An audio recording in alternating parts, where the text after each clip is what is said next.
Sebelumnya, apa sih yang dimaksud dengan kelembagaan? Baik, bisa saya jawab. Kelembagaan atau lembaga itu merupakan suatu wadah atau tempat buat orang berkumpul dan bekerja sama dengan memanfaatkan sumber daya yang ada untuk satu tujuan yang sudah ditetapkan. Di mind mapping saya terdapat pendahuluan. Sektor pertanian di Indonesia sebagian besar dibangun oleh petani, sehingga kesejahteraan petani harus menjadi perhatian karena pertanian merupakan sektor pendukung pertahanan pangan nasional. Sebagaimana yang kita ketahui, di Indonesia banyak sekali terdapat lahan-lahan dan mayoritas penduduk Indonesia juga berprofesi sebagai petani. Tetapi masih banyak juga kan angka kemiskinan yang ada di Indonesia. Bahkan saat ini kemiskinan di Indonesia masih cukup tinggi, mencapai 32,53 juta penduduk.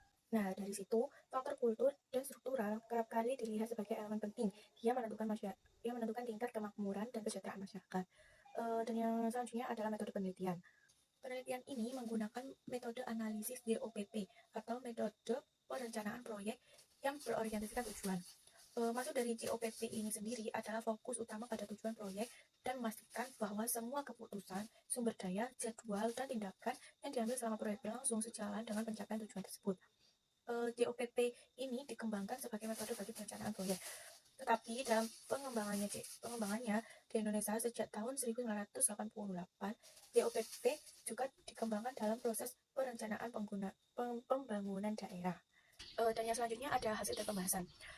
Yang pertama itu pendapatan yang diperoleh dari sektor pertanian rata-rata adalah di bawah 750.000 per bulan. Jika dikalikan per harinya, jika dihitung per harinya itu petani itu rata-rata mendapatkan per harinya itu 25.000 per hari.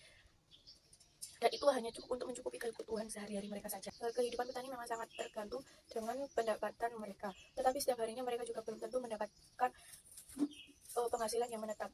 Hanya ketika panen saja mereka akan menerima uang, dan itu juga tergantung dari hasil panen mereka dan juga cuacanya. Jika cuacanya buruk, maka petani juga akan gagal untuk panen gitu.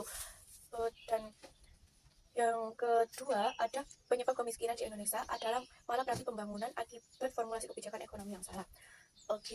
Kebijakan ekonomi yang diproduksi oleh pemerintah cenderung mendahulukan kepentingan pemilik modal dan sektor industri atau jasa yang lebih tinggi ketimbang pelaku ekonomi kecil dan sektor pertanian.